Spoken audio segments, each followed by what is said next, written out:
कठुआ से आपको बड़ी खबर देंगे, जहां आयकर विभाग ने छापेमार कार्रवाई को अंजाम दिया है। मरौली औद्योगिक क्षेत्र में आईटी विभाग ने यह छापा मारा है। नाइसर पेपर मिल्स में कागजात खंगाले गए हैं।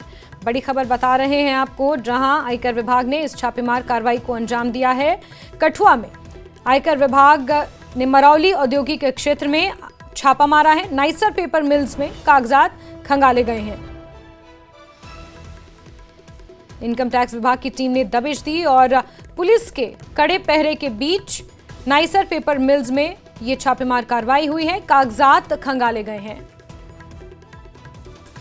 कठुआ से यह खबर है, जहां आईटी विभाग ने छापेमार कार्रवाई को अंजाम दिया है। नाजरीन, मैं पहुंचा हूं लेबनान, जहां पे जंग ये छापेमार कार्रवाई हुई है। यहां पर कागजात खंगाले गए हैं। आप तस्वीरें देख रहे हैं, ये नाइसर पेपर मिल की तस्वीरें हैं। कठुआ से सामने आई हैं, जहां आज पुलिस के कड़े पहरे के बीच आईटी विभाग की टीम ने छापेमार कार्रवाई की है।